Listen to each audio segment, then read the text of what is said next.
Hello guys, this is doctor नज़र this side. तो अब हम लोग सेल इंजरी के टॉपिक को कंटिन्यू करते हैं। हमने पहले वीडियो में ओवरव्यू की बात की कि एपोप्टोसिस और नेक्रोसिस जैसे टर्म्स क्यों बनाए गए और कहाँ से आते हैं, उनका बैकग्राउंड क्या होता है। तो अब हम लोग अपना टॉपिक स्टार्ट करते हैं, सेल इंजरी। ठीक, हम लोग को बेसिकली रिवर्सिबल, इरिवर्सिबल डैमेज या सेल इंजरी जो होता है उसको डिटेल में समझना होगा। ठीक, तो उससे पहले हम लोग कुछ रिवर्सिबल चेंजेस देखते हैं। तो पहला जो सेल इंजरी का टॉपिक होगा वो हमारे लिए होगा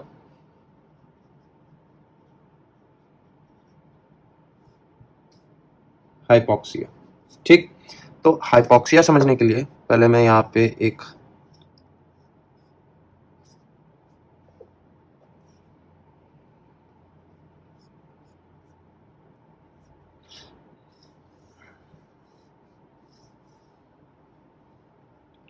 डायग्राम बना देता हूँ। ये हमारे लंग्स हो गए, यहाँ पे हमारा सर्कुलेशन का वेसल हो गया। ठीक, और यहाँ पे हमारे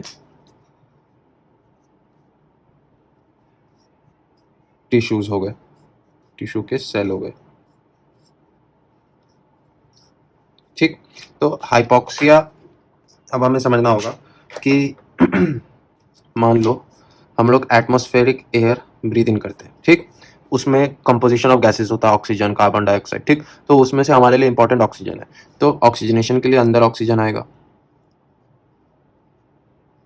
ठीक, फिर जो हमारे पल्मोनरी सर्कुलेशन में ब्लड जाता है ऑक्सीजनेशन के लिए, तो उसमें जो बेसिक वो होता है, कैरियर होता है, उसको हम लोग आरबीसी के अंदर हेमोग्लोबिन मानते हैं। ठीक, तो हेमोग्लोबिन का ऑक्सीजनेशन हो जाता है, बाइंड कर लेता है और फिर अपने टिश्यूज या टारगेट टिश्यूज के पास वो पहुंचा देते हैं हम लोग oxygen via carrier known as haemoglobin, जो कि प्रोटीन है। ठीक, अब ये एक बार जब ऑक्सीजनेशन इसका हो जाएगा तो ऑक्सी हीमोग्लोबिन बनाएगा। ठीक है, और यही ऑक्सी हीमोग्लोबिन फिर टारगेट सेल्स या टिश्यूज पे ऑल ओवर बॉडी परफ्यूजन के थ्रू ऑक्सीजन पहुंचाएगा। ठीक है, अब यहां से इतना स्टेप समझने के बाद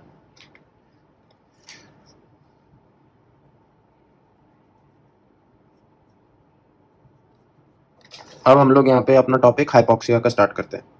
ठीक, हाइपॉक्सिया का मतलब ये होता है, ये दो वर्ड से बना है, हाइपो प्लस ऑक्सिया। ठीक, तो हाइपो का मतलब हुआ कि लो, किसी चीज का लो लेवल होना। ठीक है, और ऑक्सिया का मतलब हो गया एज अंडरस्टूड ऑक्सीजन।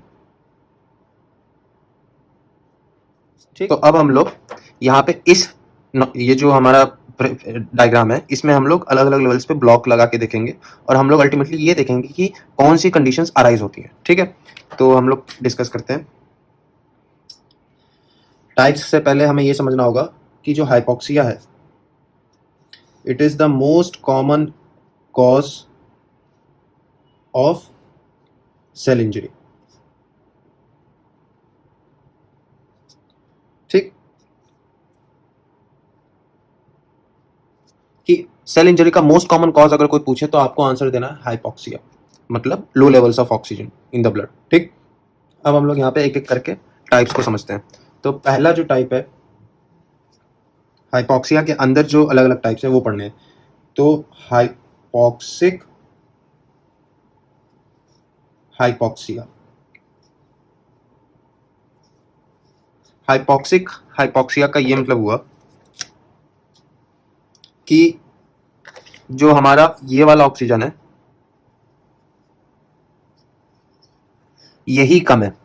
इसका ये मतलब हुआ कि आपके जो सराउंडिंग में एयर है, एटमॉस्फेरिक एयर है, उसमें ऑक्सीजन लेवल्स कम है, उसमें पार्शियल प्रेशर ऑफ ऑक्सीजन कम है। तो उस वजह से आपका जो इनटेक ऑफ ऑक्सीजन है वही कम है। तो प्रॉब्लम फिर तो आपके बॉडी में क्रिएट होगी, लो लेवल ऑफ ऑक्सीजन क्रिएट होगा। तो जब आपके सराउंडिंग में ऑक्सीजन के लेवल कम है तो वो कंडीशंस जो अराइज होंगी वो होंगी हाइपॉक्सिक हाइपॉक्सिया।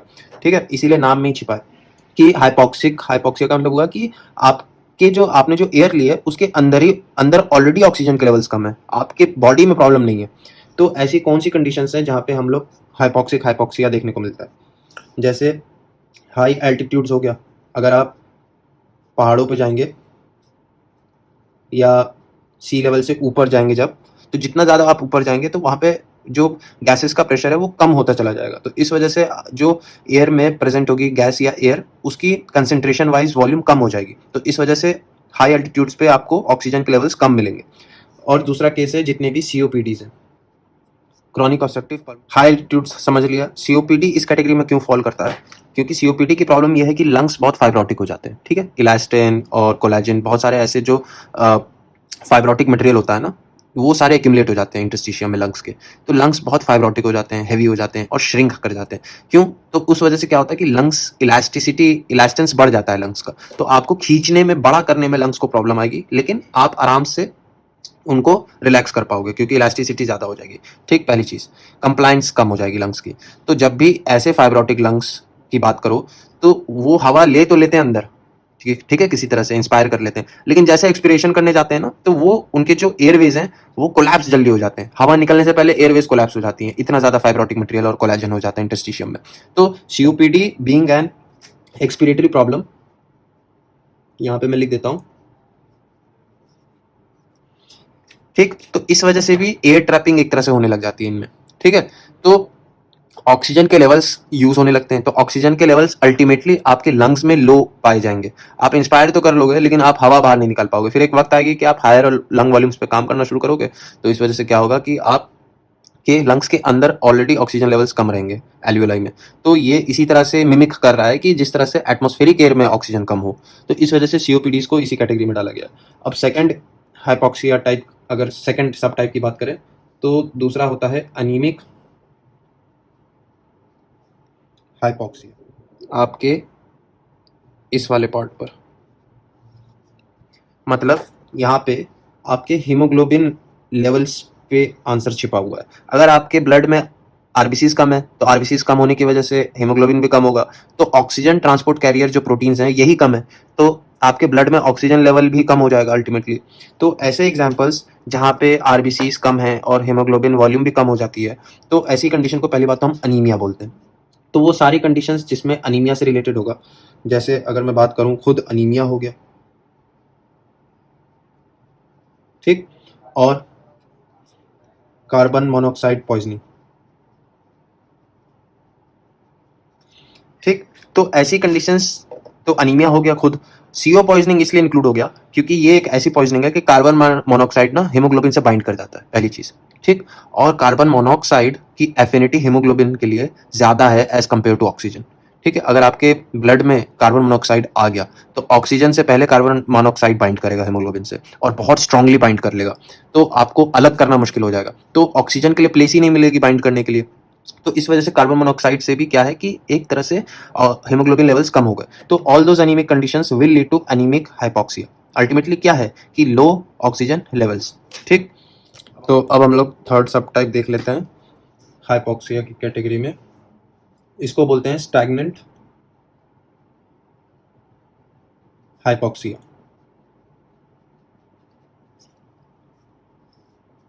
अब स्टैग्नेंट हाइपोक्सिया कहाँ पे प्रेजेंट है और कहाँ, इस डायग्राम में कहाँ पे प्रॉब्लम है ये देखते हैं। तो स्टैग्नेंट वाली प्रॉब्लम आपकी यहाँ पर है, मतलब ये जो फ्लो है ना ऑक्सी हीमोग्लोबिन का, आरबीसीज का जो फ्लो है, ब्लड का फ्लो है, वहां पे प्रॉब्लम है। स्टैग्नेंट वर्ड का मतलब होता है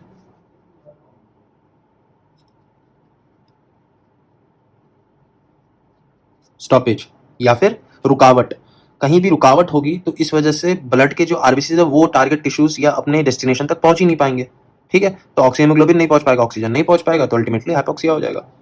मेन गोल क्या है कि आपके ब्लड में एडिक्वेट अमाउंट ऑफ ऑक्सीजन होना चाहिए, और यही एडिक्वेट अमाउंट ऑफ ऑक्सीजन आपके टिश्यूज तक पहुंचना चाहिए ताकि सेलुलर एरोबिक रेस्पिरेशन हो सके, ठीक, एटीपी बन सके, ग्लूकोज टूट सके। लेकिन अगर मैं कहूं कि आपके वेसल्स में ही ऑब्स्ट्रक्शन हो रहा है, आपका blood in spite of being oxygenated, आपके आरबीसीज नॉर्मल है, हीमोग्लोबिन लेवल नॉर्मल है, आपका ऑक्सीजन इंस्पायर्ड ऑक्सीजन लेवल भी नॉर्मल है, सब कुछ ठीक है, ऑक्सी हीमोग्लोबिन भी नॉर्मल अमाउंट में बन रहा है, लेकिन वेसल्स में अगर ब्लड फ्लो में रुकावट आएगी, ठीक, तो आपको अल्टीमेटली कैसा पिक्चर मिलेगा? हाइपोक्सिक हाइपोक्सिया ही देखने को मिलेगा। Ultimately low level of oxygen ही है, आपके टिश्यूज के पास नहीं पहुंच रहा ऑक्सीजन। तो ऐसी कौन सी कंडीशंस हैं?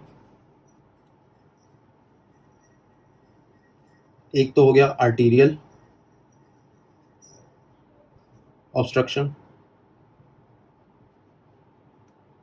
ठीक, और एक हो गया वीनस ऑब्स्ट्रक्शन। वीनस ऑब्स्ट्रक्शन, ठीक। तो दो तरह के ऑब्स्ट्रक्शन है यहाँ पे, या तो आर्टेरियल साइड के सर्कुलेशन में ऑब्स्ट्रक्शन हो सकता है ब्लड वेसल्स में, या फिर वीनस साइड के वीनस ब्लड वेसल्स में ऑब्स्ट्रक्शन हो सकता है, ठीक। अब इसमें कुछ इंपॉर्टेंट पॉइंट्स हैं। आर्टेरियल ऑब्स्ट्रक्शन जो है ये मोस्ट कॉमन कॉज है, most common cause for stagnant hypoxia. Arterial ज्यादा कॉमन है, ठीक। पहली चीज, ऑब्स्ट्रक्शन कुछ कैसा भी हो, चाहे आर्टेरियल हो चाहे वीनस हो, लेकिन आर्टेरियल अगर ऑब्स्ट्रक्शन होता है तो इस्कीमिया जैसे सिम्टम्स देखने को मिल सकते हैं, ठीक।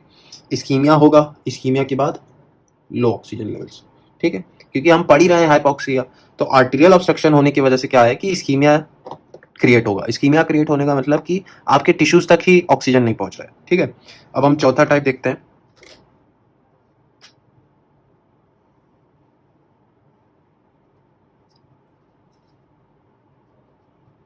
हिस्टोटॉक्सिक हाइपोक्सिया। हिस्टोटॉक्सिक हाइपोक्सिया का क्या मतलब हुआ?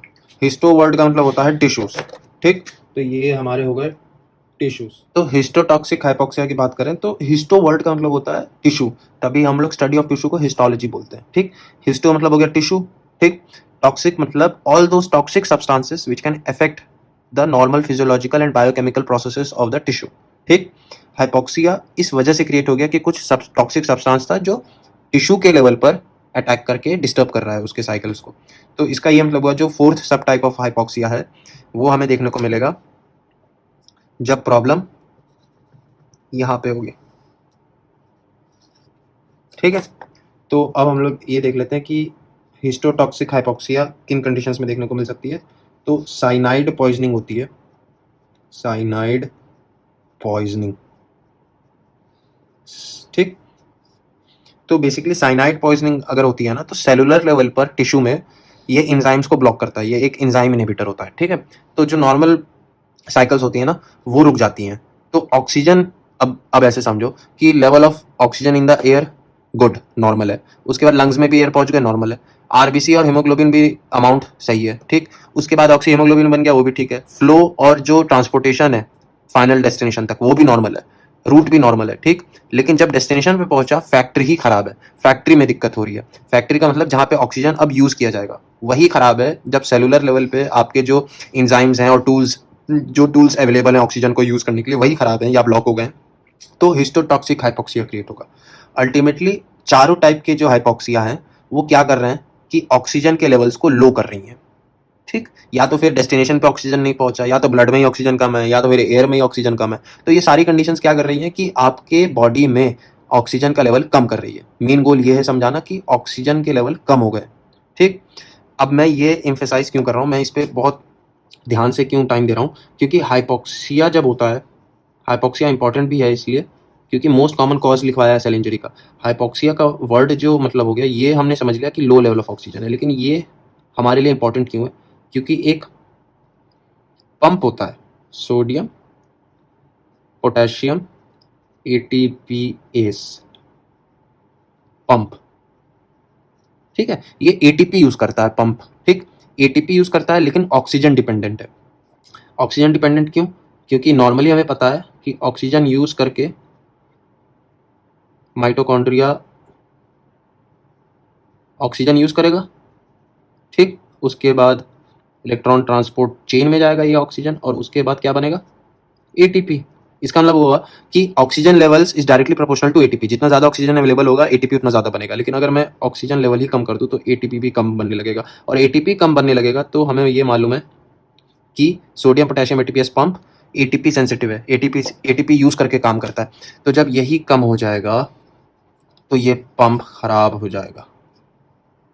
ये इंपॉर्टेंट है, गोल हमारा ये है समझना, क्योंकि सोडियम पोटेशियम एटीपीएस पंप हमारे सेलुलर लेवल पे सेल के इलेक्ट्रो पोटेंशियल को डिसाइड करती है, सेल मेम्ब्रेन्स की जो इलेक्ट्रिकल एक्टिविटी है उस पर डिपेंड करती है, क्योंकि हमारे पास बहुत सारे ऐसे चैनल्स, प्रोटीन, ट्रांसपोर्ट प्रोटीन्स है जो इलेक्ट्रो क्या कहते हैं, केमिकल जो ग्रेडियंट होता है उस पर काम करते हैं। तो जब आपका सेल के मेम्ब्रेन में जो इलेक्ट्रो पोटेंशियल है वही डिस्टर्ब हो जाएगा तो सेल काम कैसे करेगी, वो चैनल्स काम कैसे करेंगे, सेलुलर मेटाबॉलिज्म सब कुछ रुक जाएगा, इनपुट आउटपुट सब तरह का ट्रांसपोर्टेशन सब रुक जाएगा। तो इसलिए हमें ये समझना जरूरी है कि हाइपॉक्सिया 4 टाइप के हैं। Most common cause of cell injury is hypoxia. Hypoxia 4 type के हैं, ठीक, हमने पढ़े। पहला हाइपॉक्सिक हाइपॉक्सिया, दूसरा एनीमिक हाइपॉक्सिया, तीसरा स्टैग्नेंट हाइपॉक्सिया, चौथा हिस्टोटॉक्सिक हाइपॉक्सिया। चारों के एग्जांपल्स देख लिए, ठीक। अब मैं आपको यहाँ पे एक चीज बताना चाह रहा हूँ। कभी कभार क्या होता है कि ये पूछते हैं कि ऑक्सीजन की जो सेंसिटिविटी है,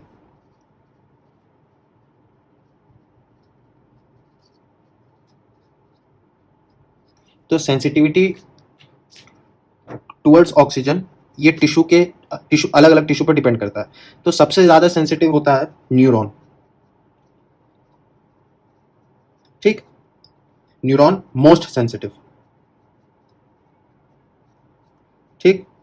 उसके बाद जो होता है हमारे स्केलेटल मसल्स, स्केलेटल मसल्स भी सेंसिटिव होते हैं। उसके बाद हमारे फाइब्रोब्लास्ट, जितने भी इलास्टिक टिश्यूज हैं उनमें फाइब्रोब्लास्ट प्रेजेंट होते हैं, ठीक। तो बेसिकली जो फाइब्रोब्लास्ट है यही लीस्ट